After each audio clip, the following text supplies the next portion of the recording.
일곱 가지 큰 죄, 대죄라고 하는 그레고리 대제 때부터 정리되어 있는 죄를 우리가 살펴보고 있습니다. 오늘은 네 번째 탐심에 관한 죄입니다. 지금까지 교만, 질투, 분노라고 하는 죄를 주일마다 살펴보았어요.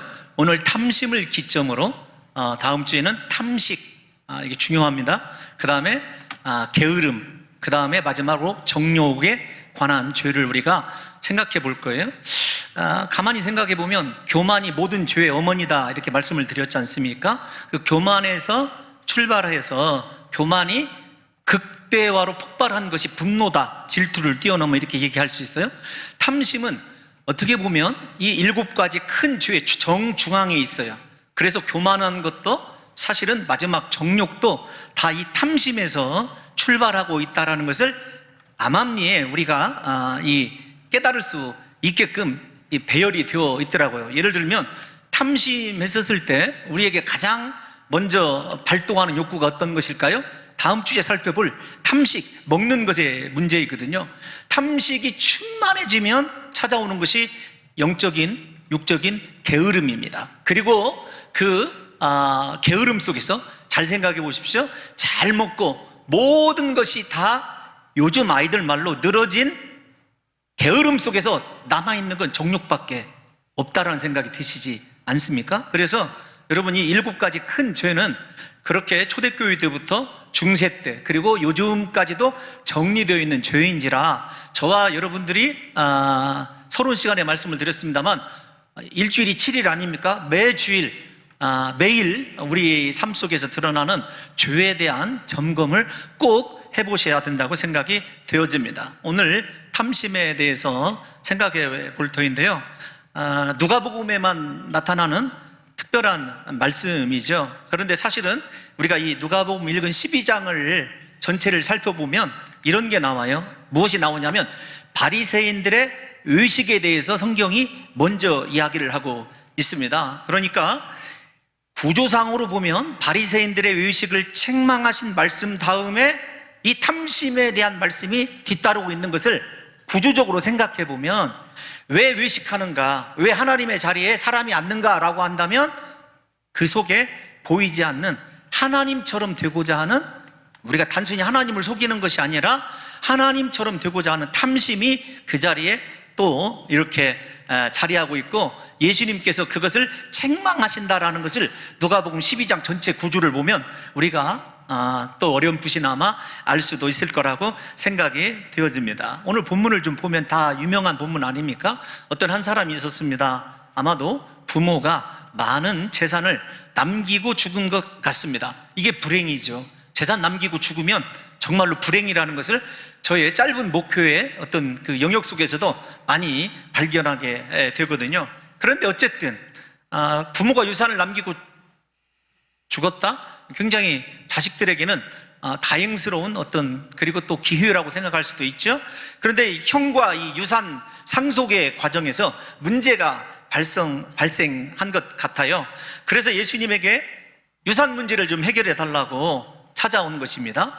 당시 유대인들의 관습에 의하면 민사적인 거나 혹은 재산에 관해서는 랍비들이 판결을 해주기도 했어요. 사실 신명기 21장에 그 말씀이 언급되어져 있습니다. 그러니까 아주 정상적인 절차를 따라서 랍비이신 예수 그리스도께 나와서 유산 문제를 상속해 달라고 한 것이죠. 그런데 예수님께서 이 사람의 요청을 거절하십니다. 단번에 거절을 하시죠. 왜 그런가 하면은 재산 상속 때문에 싸우는 형제들 모두가 탐심에 사로잡혀 있다는 것을 아셨기 때문에 그렇습니다. 그러니까 예수님께서 만약에 판결을 하시게 된다면 누구의 탐심이 옳은 거냐, 이거밖에 판결을 내릴 수가 없는 거예요. 주님이 탐심은 다 죄인데 누구의 탐심이 옳다라고 인정을 해 주실 수가 있겠습니까?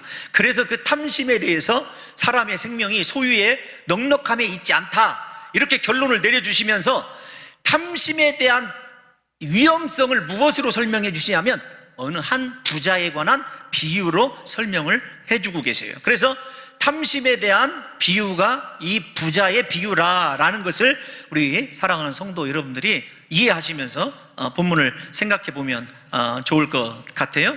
먼저 이 사람에게 찾아온 이 사람에게 관심이 있는 것은 예수님에게 책망 들은 내용을 토대로 보면 이 사람은 사람에 관심이 없었습니다. 더 정확히는 관계에 관심이 없었어요.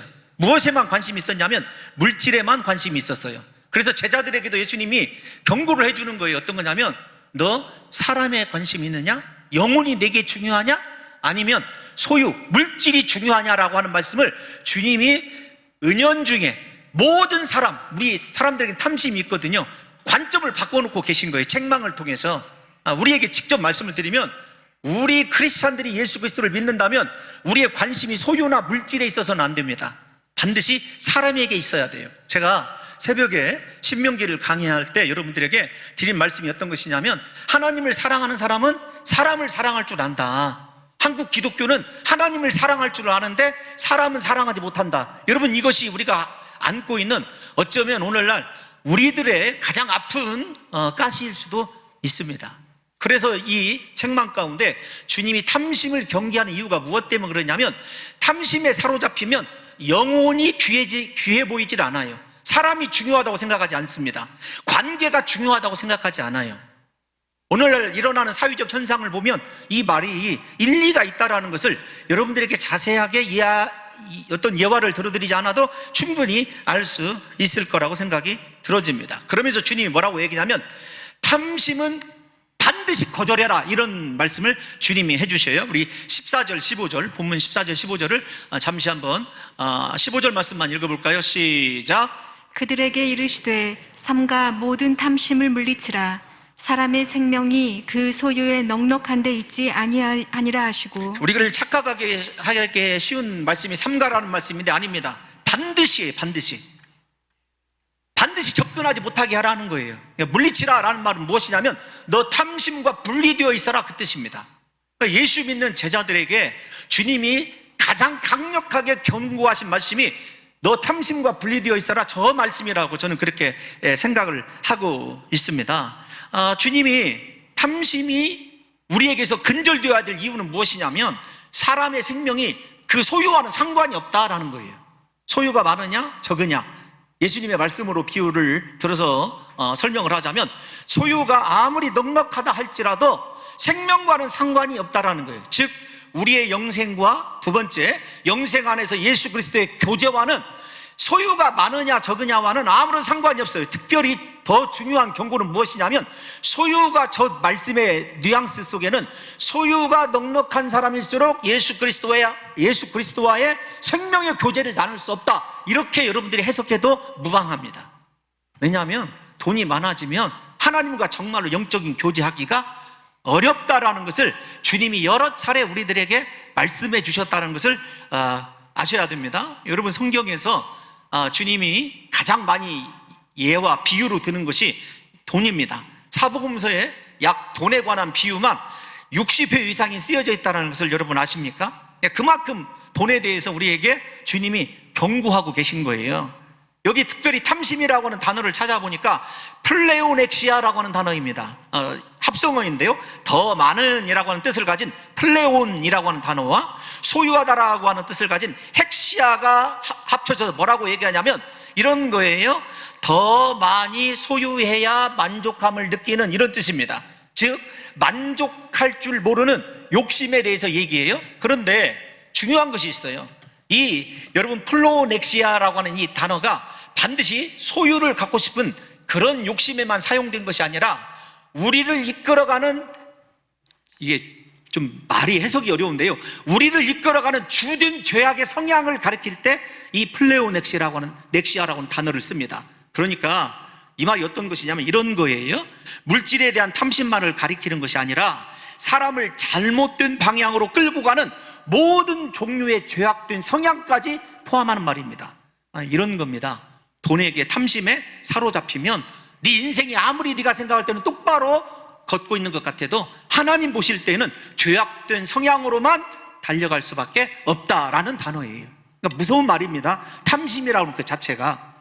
다시 말씀을 드리면 내가 탐심과 떨어지고 탐심을 근절시키지 아니하면 내가 아무리 의롭고 경건한 삶을 살아가고 있는 것 같다 할지라도 하나님 보시기에는 이미 내 인생의 방향이 죄악된 성향으로 기울어져 있고 죄악으로 달려가고 있다는 거예요. 그래서 탐심이 들어오는 순간부터 우리 안에 있는 거룩이 무너지고 경건이 무너진다는 것입니다. 여러분 신곡을 쓴 유명한 단테라는 문호를 아시죠? 이 단테가 이런 말을 했습니다. 탐욕이란 아무도 꺾을 수 없는 원수다. 크리스찬들에게 꺾을 수 없는 원수예요. 그러니까 탐심이 한번 들어오게 되면 이길 수 있는 사람이 없다라는 거죠. 그래서 예수 그리스도께서 이 플레오넥시아라고 하는 단어를 통해서 단순히 물질에 대한 욕심이 아니라 탐심이 들어오면 너의 모든 그 아름답던 성향도 죄성향으로 바뀔 거다라고 하는 강력한 경고의 말씀입니다. 여러분, 우리가 십계명 잘 아시죠? 마지막 계명, 최근에 우리 김진 목사님이 수요 예배 때 강의하신 말씀입니다. 탐심의 마지막이 죄송합니다. 십계명의 마지막 계명이 탐심에 대한 경고 아닙니까? 탐심은 마지막 계명이죠. 그런데 마지막 계명 중에서 지금까지 이 9가지 계명을 떠받치고 있는, 흔들리지 않도록 하는 계명이 무엇이냐라고 저에게 물어보신다면 저는 탐심에 관한 경고라고 이렇게 생각이 되어집니다. 한번 읽어볼까요? 우리 출애굽기 20장 17절, 얼마 전에 끝났지만 다시 한번 읽어보겠습니다. 시작. 내 이웃의 집을 탐내지 말라. 내 이웃의 아내나 그의 남종이나 그의 여종이나 그의 소나 그의 낙이나 무릇 내 이웃의 소유를 탐내지 말라. 아멘. 세 가지입니다. 사람과 그 다음에 짐승과 그 다음에 무엇이냐면 물질, 보이지 않는 소유를 탐내지 말아라는 거예요. 인격도 중요한 얘기지만 짐승도 그 다음에 어떤 물질도 절대로 탐내서는 안 된다는 거예요. 왜 그러냐면 탐내기 시작하면 1계명에서 9계명까지 모든 계명이 다 무너지게 되어 있습니다. 예를 들어볼까요? 하나님보다 다른 것들을 더 사랑하는 것이 우상숭배 아닙니까? 탐심이 들어오면 그래서 우상숭배에 빠지게 되어 있습니다. 10계명 가운데 1, 2, 3계명은 탐심에 사로잡히면 자동적으로 우상숭배라고 하는 죄로 연결되게 되어 있어요. 예를 들어서 더 자세히 말씀을 드리면 탐심이 들어오면 하나님 외에 다른 것을 신으로 섬기게 만들죠. 그리고 하나님의 이름을 망령되게, 욕되게 합니다. 탐심은 4계명입니다. 주의를 거룩하게 지키지 못하게 합니다. 우리가 죄송하지만 돈을 더 벌고자 하는 욕심 때문에 주일에 쉬지도 못하고 장사하는 경우, 이런 경우가 여기에 해당된다고 얘기할 수 있어요. 혹시 우리 성도님들 가운데 정말 그러시다면 정말로 제가 죄송하게 생각합니다. 그러나 성경에 그렇게 이야기하고 있습니다. 탐심 때문에 부모를 공경하지 못하고 부모를 죽인 예도 얼마든지 뉴스에서 요즘에 심심치 않게 찾아오죠. 탐심은 이렇게 사람을 죽입니다. 탐심 때문에 간음하는 것 아닙니까? 탐심 때문에 도적질을 하는 것 아니냐고요. 뿐만 아닙니다. 탐심을 보장하기 위해서 거짓말을 합니다. 그러니까 1계명에서 9계명까지 보이는 모든 계명을 다 지킨다 할지라도 내 마음에서 시작된 작은 불신, 탐심 하나를 제어하지 못하면 1계명에서 9계명이 그냥 한순간에 허물어진다는 것을 탐심을 통해서 우리가 아셔야 됩니다. 그래서 바울 사도는 탐심 자체를 아예 우상숭배다 이렇게 직접적으로 얘기를 해요. 골로새서 3장 5절 한번 읽어보겠습니다. 시작. 그러므로 땅에 있는 지체를 죽이라. 곧 음란과 부정과 사욕과 악한 정욕과 탐심이니 탐심은 우상숭배니라. 여러분, 우리에게 탐심보다 무서운 것은 없어요. 그래서 마지막 10계명에 탐심이 들어오게 되면 1계명에서 9계명까지 자동적으로 내가 다 지금 범하고 있다는 사실을 인정하셔야 됩니다. 물론 10계명을 다 범하는 것이지만요. 언젠가도 예를 들었습니다만은 우리가 그 유명한 이 심리학자이자 철학자인 에리 프롬 얘기 잘 알고 있지 않습니까? 존재냐 소유냐의 문제, 뭐 간단합니다. 영어도 심플하죠. To have or to be라고 하는 그 책에 이런 말이 되어 있어요. 인간의 타락 원인은, 인간이 왜 타락을 했느냐면 바벨탑 사건 때문인데, 바벨탑 사건의 요체를 에리 프롬은 무엇으로 보냐면 탐심의 발동으로 보게 됩니다. 여러분, 시날 광야로 가서 바벨탑을 높이 쌓아서 그들이 얻고자 하는 것이 무엇이었죠? 자신들의 번영, 자신들의 이름을 남는 것, 자신들의 안전, 흩어짐을 면하는 것이었어요. 그런데 주님은 그런 과정을 뭐라고 보셨냐면 탐심의 발로다 이렇게 보신 거예요. 사랑하는 성도 여러분들이요, 탐심이 이렇게 하나님의 모든 것들을 굴곡시킬 수 있고 왜곡시킬 수 있다는 것을 저와 여러분들이 눈여겨봐야 된다는 것입니다. 그래서 우리가 내가 소유하면 내 존재 가치가 그만큼 있을 것이라고 하는 사탄의 속임에 넘어가서는 안 돼요. 주님은 반드시 사람의 생명이 소유의 넉넉함에 있지 않다, 소유와 상관이 없다라고 말씀하셨기 때문에 우리에게 정말로 중요한 건 생명입니다. 영혼이고 사람이에요. 소유의 넉넉함이 아니라는 거예요. 그래서 소유와 인격은 언제나 별개다, 뭐 이런 거 잘 알고 계시지 않습니까? 그러면서 주님께서 우리들에게 예화로 들어준 것이 이제 이 부자의 비유예요. 부자가 수고하고 노력하여서 농사를 아주 풍성하게 잘 지었습니다. 결실이 해마다 들어가는 것 같아요. 창고가 부족하여서 어떻게 할까 고민하는 그런 시점에 와 있습니다. 우리 성도들이 이런 고민을 했으면 좋겠어요. 목사님, 돈을 쌓아둘 때가 도저히 더 이상 없어요. 이제 좀 이런 고민을 좀 해봤으면 좋을 듯 싶습니다.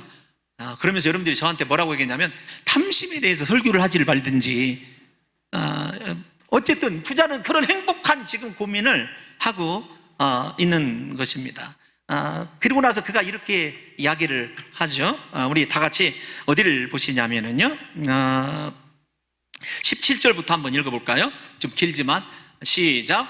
심중에 생각하여 이르되 내가 곡식 쌓아둘 곳이 없으니 어찌할까 하고, 또 이르되 내가 이렇게 하리라. 내 곡간을 헐고 더 크게 짓고 내 모든 곡식과 물건을 거기 쌓아두리라. 또 내가 내 영혼에게 이르되 영혼아, 여러 해 쓸 물건을 많이 쌓아두었으니 평안히 쉬고 먹고 마시고 즐거워하자 하리라 하되. 여러분 좀 생각해 보십시다. 여기까지만. 먼저 평안히 쉬자. 우리 인생에 평안히 쉬는 거 얼마나 좋습니까? 그 다음에 먹자, 마시자, 여러분 기뻐하자, 즐거워하자. 이거보다 더한 행복이 어디 있습니까? 잘 생각해 보세요. 이 부자가 어떤 잘못된 부정을 통해서 부자가 된 건 아니에요. 보면 성실하게 일했습니다. 그리고 계획성도 있는 사람입니다. 야, 이거 곳간을 헐어버리고 새롭게 짓자. 실천력도 있는 사람이에요. 그러니까 요즘 말로 얘기하면 돈 버는 능력, 관리의 능력, 미래에 대한 예측, 그 다음에 자기 자신이 그 예산, 죄송합니다, 그 재산을 어떻게 운용할 것인지 남다른 계획이 분명한 사람이에요. 그런데 주님은 그 사람에 대해서 어리석다 이렇게 말씀하시거든요. 어리석다라고 하는 단어는 조금 이따 설명을 해드리고, 왜 그런가라고 한다면 우리가 이 설교 잘 알고 있지 않습니까? 우리말 성경에는 나라고 하는 단어가 6번 정도밖에 안 나옵니다. 원어 성경에 보면 10번 이상이 나옵니다. 내가 중심이에요. 소유가 넉넉해지면 인생의 모든 주권이 내가 있다고 생각합니다. 내가 판단하고 내가 말하고 내가 이야기하는 것이 정답처럼 생각하게 되어 있습니다. 그리고 모든 중심이 타인 중심이 아니라 생명 중심이 아니라 자기 중심으로 바뀌게 되는 것을 보게 돼요. 나만 좀 즐기고 먹고 마시고 즐거우면 된다라고 하는 사고에 그가 잡혀 있다는 것입니다. 여러분, 이 사람에게 그럼에도 불구하고 주님은 뭐라고 얘기하냐면 너는 어리석다 이렇게 얘기를 했어요. 어리석다. 이 어리석다라고 하는 단어를 미리 좀 여러분들에게 설명을 해드리면, 영어로는 조금 이상한 말이기도 하지만 그냥 원래 그 헬라어로 보면 그냥 아프론이라고 하는 단어예요. 근데 이 단어가 무슨 말이냐면 이런 것입니다. 너 무분별한 정신없는 자다, 그런 뜻입니다. 아니, 이 사람이 어디 가봐서, 다시 말씀드리지만 무분별한 정신병자처럼 보이냐고요. 근데 주님은 그 사람을 향하여 아주 인격적으로 심한 모독의 말을 했어요. 그 첫 번째 원인이 뭐냐면 언제나 나밖에 몰라요. 하나님도 모르고 다른 영혼을 모르기 때문에 그렇습니다. 여러분, 종교개혁자 존 칼빈 아시죠? 칼빈이 물질에 대한 태도를 이야기할 때 이렇게 이야기한 적이 있어요. 한 사람은 거울 앞에 서는 사람이 있고 또 한 사람은 창문 앞에 서 있는 사람이다. 저는 이 비유보다 물질에 관한 사람의 태도를 잘 비유한 비유를 보질 못했어요. 돈이 있을 때 한 사람은 거울 앞에만 섭니다. 한 사람은 창문 앞에 섭니다. 여러분, 거울 앞에 서면 누구만 보이죠? 남편만 보입니까? 여러분, 여러분, 거울 앞에 서면 자기 자신만 보이거든요. 창문 앞에 서면 다른 이들이 보입니다. 저는 우리 사랑하는 성도 여러분들이 심각하게 이 말을 생각해야 돼요. 왜 예수님께서 그렇게 무분별한 정신없는 자다라고 얘기했냐면 이유가 한 가지예요. 다시 정리하자면 그 사람이 어떤 부정을 저지른 것도 아닙니다. 다른 사람의 것을 착취한 것도 아니에요. 죄송한 표현이지만 어떤 부동산 투기를 해서 일확천금을 노린 사람도 아니에요. 나름대로 성실하게 일한 사람이에요. 그런데 왜 예수님에게 그렇게 무분별한 정신없는 사람이 되었냐면 그가 나밖에 모르기 때문에 그래요. 예수님께서 우리들에게 탐심에 사로잡혀야지 않아야 될 이유를 앞에서는 성경적으로 말씀을 드렸다면, 두 번째는 우리에게 실제적으로 얘기를 하고 있는 거예요. 뭐냐면 너를 사랑하는 마음에서 벗어나야 된다는 거예요. 그것이 탐심을 근절시킬 수 있는 유일한 방법입니다. 나를 사랑하게 되면 탐심에 사로잡히게 되어 있어요. 만약에 여러분들이 이렇게 한번 생각을 해보십시다. 얘가 좋지는 않지만 여기 서 있는 홍 목사가 여러분들 위주이고 여러분들이 가장 소중한 존재여야 되지, 제가 만약에 소중한 존재라고 생각하면, 요즘 말로 바꿔볼까요? 여러분, 목사가 성도를 위해서 존재합니까? 성도가 목사를 위해서 존재합니까? 당연히 성도를 위해서 목사가 존재하는 거죠. 그 순서가 바뀌었다고 생각을 해보세요. 하나님 우리에게 네가 존재하는 것은 세상과 사람을 위해서라는 거예요. 너는 세상의 소금이고 세상의 빛이지 너 자신이 발광체가 아니란 말입니다. 여러분, 나밖에 모르는 크리스찬들 때문에 우리의 삶이 오늘날 다른 사람들의 세상의 저울에 올려져서요 여러 가지로 재단당하는 이유가 여기에 있는 것 아니겠느냐고요. 나밖에 모르는 사람은 이웃이 살든지 죽든지 아무런 상관이 없습니다. 여러분, 혹시 기억하시고 아시고 계십니까? 세계 인구가 약 70억 정도 된다고 합니다. 그런데 70억 인구 가운데서 약 10분의 1인 7억 정도가 하루에 한 끼밖에 못 먹고 산다는 거 혹시 알고 계십니까? 우리는 제일 큰 걱정이 무엇이죠? 음식물 쓰레기 어떻게 처리하느냐예요. 그런데 하루에 한 끼밖에 못 먹고 사는 사람이요 7억 정도 됩니다. 7억. 이 세상에는 날마다 약 4만 명 정도가 기아, 굶주림으로 죽어가고 있어요. 이 속에는 어린아이들까지 포함되어 있습니다. 하루에 4만 명이 굶주림으로 죽어가요. 봉동의 인구가 2만 몇천 명, 지금 실제적인 인구는 얼마인지 모르겠습니다만은 봉동보다도 훨씬 많은 인구가 굶어 죽는 사람들이에요. 이 세상에 태어나는 100명 정도의 아기 가운데 40명 정도가 영양실조로 회복 불가능한 육체적, 정신적 장애를 안고 살아간대요. 그 다음에 매년 10만 명에 달하는 어린아이들이 비타민 A의 결핍으로 장님이 되어가고 있답니다. 여러분, 이거 생각해 보신 적 있으시냐고요? 하나님이 왜 그렇게 모세 오경에서 이웃에 대한 이야기, 가난한 과부와 고아에 대한 이야기, 그들을 위하여 이삭을 남겨야 되고 길가 쪽에 식물은 베지 말아야 되고, 왜 하나님께서 그렇게 이웃을 생각하셨는지를 우리 크리스찬들이 너무도 잃어버리고 살아가요. 오로지 나만 잘 먹고 나만 잘 즐겁고. 그래서 이 단어도 사실은 여러분들에게 옛날에 설명을 해드렸습니다만 재미있어요. 재미있어. 뭐가 재밌냐면, 예를 들면 편안하자, 릴렉스라는 말은 잘 알죠. 먹자, 드링크, 그 다음에 즐거워하다가 뭐라고 되어 있냐면 be married 이렇게 되어 있어요. 반드시 나는 즐거워야 된다. 해석을 읽어보면 참 재밌습니다. 나만 즐겁기 위해서 수많은 사람의 고통을 외면하고 있는 이 부자의 어리석음을 예수님이 책망하고 계신다는 것입니다. 사랑하는 성도 여러분들이요, 왜 예수님께서 이 사람을 어리석다고 그랬느냐라고 한다면 이제 정리된 것 아닙니까? 첫째로 자기가 물질의 주인이라고 착각을 하고 있다는 것이 문제입니다. 물질의 주인은 하나님 아닙니까? 우리 성경을 펴볼까요? 역대상 29장 11절, 역대상 29장 11절 시작. 여호와여, 위대하심과 권능과 영광과 승리와 위엄이 다 주께 속하였사오니 천지에 있는 것이 다 주의 것이로소이다. 여호와여, 주권도 주께 속하였사오니 주는 높으사 만물의 머리이심이니이다. 아멘. 온 천지에 있는 것이 다 누구의 것이라고요? 주님의 것입니다. 주권도 주님께 속한 것입니다. 주님의 것이 아닌 것이 하나도 없죠. 그런데 탐심에 사로잡혀서 내가 강조되면 모든 것이 나에게 속하였고 주권이 나에게 있는 것이냐? 착각하는 거죠. 그것이 교만죄이고 바벨탑 사건과 동일한 죄가 우리에게서 나온다는 거죠. 두 번째, 여러분, 이 사람은 물질을 통해서 자기 자신을 즐거워하는데 사용을 했지, 중요한 말입니다, 가치 있는 일을 한 번도 생각하지 못했어요.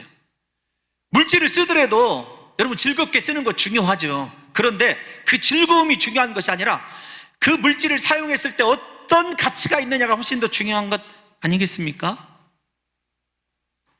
우리 사랑하는 성도 여러분들이, 저는 죄송합니다, 설교 원고에 없고 오늘 헌금 바구니가 이렇게 오래간만에 돌아가는 것을 보면 제가 행복했어요.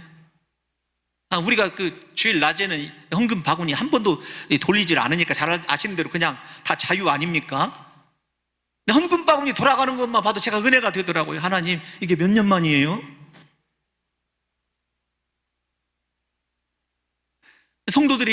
우리 성도들이 참 얼마나 못 먹고 못 입고 못 쓰면서 선교를 위해서 헌신하는 그런 걸 생각하면 참 가슴이 아프면서도 뿌듯합니다. 그래, 우리 교회가 그래도 하나님의 거룩한 일을 위하여 물질을 가치 있게 쓰고 있다라고 하는 것에는 여러분, 우리 교인들이 다 동의하고 있고 우리 장로님들이 다 함께 즐거워하고 있는 것 아니겠습니까? 생각해 보십시오. 그러면 교회만 돈을 가치 있게 써야 될까요? 여러분 생각해 보세요. 돈을 쓰실 때, 예를 들면 여러분의 월급이 500만 원이라고 합시다. 너무 적게 잡았나요? 1000만 원이라고 합시다. 그 1000만 원 가운데 정말로 생명을 살리고 영혼을 살리고 하나님 기뻐하시는데 가치를 두고 사용하는 돈은 얼마나 될까요? 너무 돈 얘기를 심각하게 하면 시험에 드니까. 세 번째로, 여러분, 재물이 자신의 생명을 연장시킬 줄 알고 있는 착각에 빠져 있어요. 아닙니다. 제가 보니까 우리나라의 S그룹에 돈이 그토록 많으신 분도 결국은 돌아가시더라고요. 다른 사람보다도 일찍. 우리에게 중요한 건 소유를 가지고 있는 것이 중요한 것이 아니라 영혼에 대한, 구원에 대한, 물론 확신 이 정도가 아니라 하나님 앞에서 내 생명에 대해서 한 날도, 아니 단 30cm만큼도 내 생명의 길이를 연장할 수 있는 능력이 내게 없다, 물질에는 없다라는 사실을 인정하셔야 돼요. 우리에게 중요한 건 영생, 생명, 하나님과의 복된 교제 아니냐고요. 네 번째, 가장 중요한 건데, 이 사람은 자기가 부자이기 때문에 하나님에 대해서도 부자라고 착각을 하고 있어요. 대부분의 사람들이 그러거든요. 대부분의 예수 믿는 사람들이 내가 세상에서 뭔가 잘 되고 좀 사람들이 선망하는 직장에 있으면 내가 하나님에 대해서도 부유하다고 하는 일반적인 착각들을 해요. 근데 주님이 그것에 대해서 아주 신랄하게 지금 지적을 하시는 거예요. 여러분의 소유와 하나님 앞에서의 삶은 무관한 거예요. 오히려 제가 성경을 연구해 보면 소유가 많을수록 하나님 앞에서 서 있기가 더 힘들다는 거예요. 하나님이 우리에게 요구하시는 것이 얼마나 많은지 몰라요. 여러분, 얼마 전에 우리 이 나라에 배달의 민족이라고 하는 앱을 출시하신 분이 있어요. 유명한 김봉진이라고 하는 사람, 완도에서도 떨어진 섬, 아주 가난한 동네에 사는 사람이 최초로 워렌 버핏이나, 예를 들면은 있잖아요, 세계에서 가장 돈 많은 사람, 마이크로소프트 창조자 누구죠? 예? 성경에 나오는 이름은 몰라도 돈 많은 사람은 다 알고 있어요. 여러분, 빌 게이츠나 다 그런 사람들이 함께 기부하는 클럽이 있어요. 우리나라 사람 최초로 그 사람이 그곳에 기부를 했는데, 일단 재산이 얼마 이상이어야 되냐면 5조 이상이어야 돼요. 그리고 한 번에 기부할 때 1조, 아니 죄송합니다, 제가 잘 모를 수도 있어요, 이 부분은. 1조 이상이어야 되는가? 그리고 첫 번째 기부액이 5,500억이어야 돼요.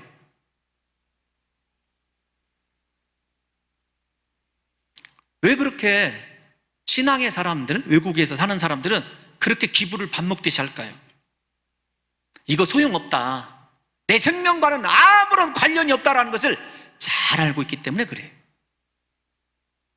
제가 볼 때는 그렇습니다. 그래서 마태복음 6장 19절에서도 우리에게 이렇게 경고를 합니다. 내 보물을 하늘에 쌓아두라.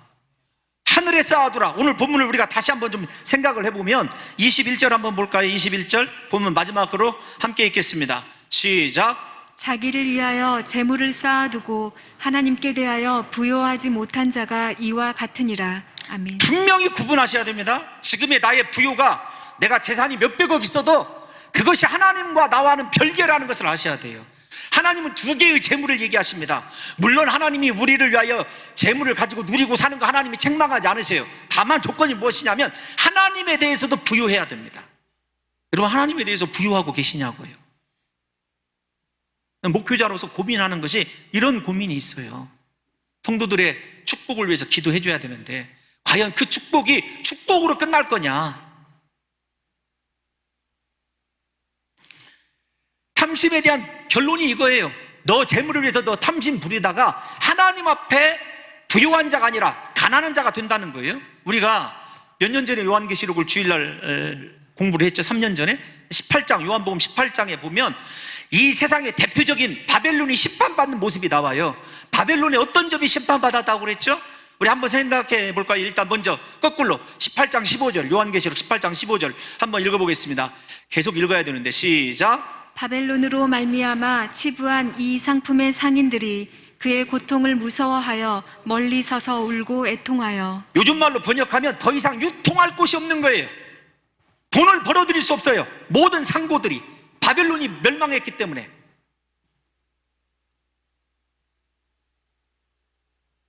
여러분 16절도 혹시 기록되어 있습니까? 띄워져 있나요, 집사님? 16절 제가 죄송해요, 읽어드릴게요.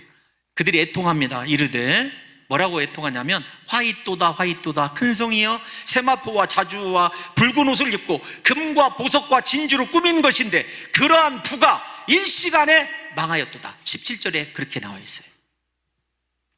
잘 생각하셔야 됩니다.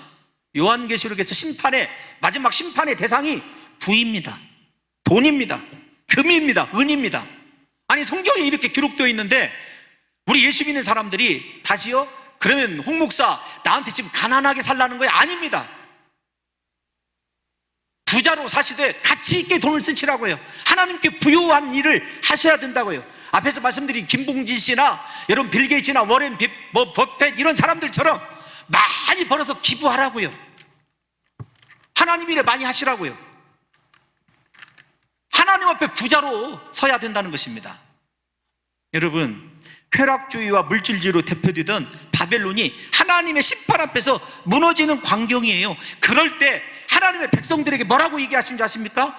계시록 18장 4절 말씀 한번 읽어보겠습니다. 시작. 또 내가 들으니 하늘로부터 다른 음성이 나서 이르되, 내 백성아 거기서 나와 그의 죄에 참여하지 말고 그가 받을 재앙들을 받지 말라. 두 가지입니다. 제발 재물을 축적하는 죄에 참여하지 말아라. 두 번째, 그 죄에 재앙을 받지 말아라는 거예요.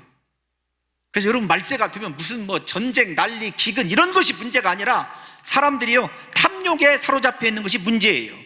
여러분, 트레빈 왁스라는 사람이 있습니다. 우리 시대의 6가지 우상이라고 하는 책이 있어요.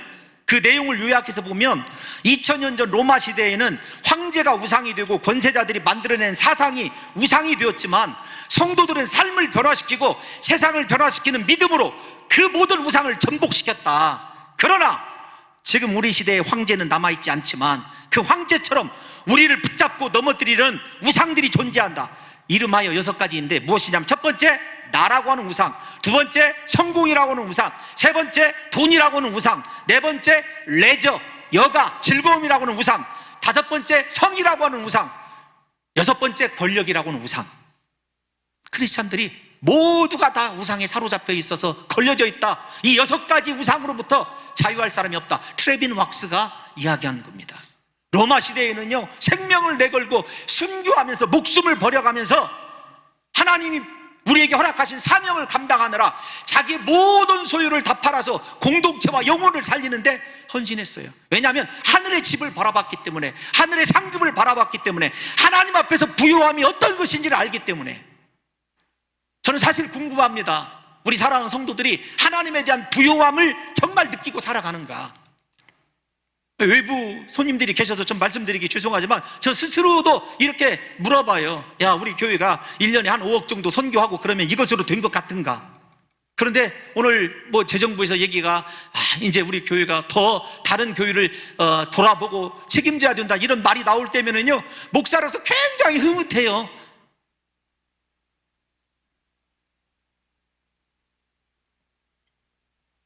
여러분의 우상은 무엇입니까? 저는 곰곰이 생각해 보니까 저는 다 해당되는 것 같아요. 나를 사랑하기도 하지, 그 다음에 목회자로서 성공이 무엇인지는 잘 모르겠지만 성공도 하고 싶지. 아마 여기서 성공이라는 것은 더 큰 대형교회 뭐 그런 거일 거예요? 아닐까요? 목사로서 돈도 많이 가져갔으면 좋겠습니다. 여기까지만 있어도 좀 행복할 것 같아요. 레저, 휴가, 그건 잘 생각 안 되더라고요.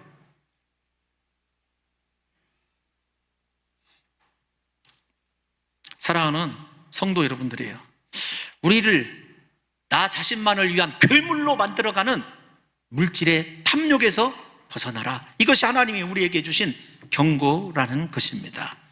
탐욕의 자리에 하나님이 계신 사람이 중요합니다. 탐욕의 자리에 하나님을 계시게 하고 하나님이 말씀하시도록 하는 그 사람이 진정한 부자예요. 탐심의 자리에 누구를 모셔드려야 된다고요? 하나님을. 그래서 그분이 말씀하시는 대로 저와 여러분들이 우리 스스로를 하나님께 드리고 나면 우리 인생은 목자 되신 하나님께서 친히 축복하시고 인도해 주실 것 아니겠습니까? 여러분, 하나님을 너무 적게 생각하지 마십시오. 하나님은 갈라디아서 6장 7절에서도요, 무엇이든지 심는 대로 거두게 하시는 하나님입니다. 부디 저는 우리 봉동중앙교회 성도들이요, 행복했으면 좋겠어요. 영적으로 부자가 되어서 저 하나님 나라를 바라보면서 흐뭇해하고 주님 만날 그날을 사모했으면 좋겠습니다. 옛날에 초대교회 성도들요, 낮에나 밤에나 눈물 머금고 내 주님 오시기만 눈물로 고대하는 그 찬양을 그렇게 많이 불렀는데, 요즘 우리들은 어떻죠? 주님 조금만 있다 오시면 안 됩니까? 왜 그러죠? 왜 주님이 조금 더 있다 오셔야 되죠? 조금 더 버려야 되니까. 제발 우리를 행복하지 못하게 하고 오히려 마음의 상처와 다른 사람에 대해서 경쟁심과 그 다음에 나만 생각하게 하는 탐심에서 벗어나 더 큰 세계로 나오십시오. 하나님의 전능하신 세계로, 그분이 우리에게 예비해 놓으신 크고 위대한 미래의 세계로 우리 사랑하는 성도들이 나오셔서 비전 때문에, 하나님 주신 은혜 때문에 우리의 삶 전부를 하나님께 기꺼이 내어드릴 수 있는 진정한 자유자들이 되시기를 예수님의 이름으로 축원합니다.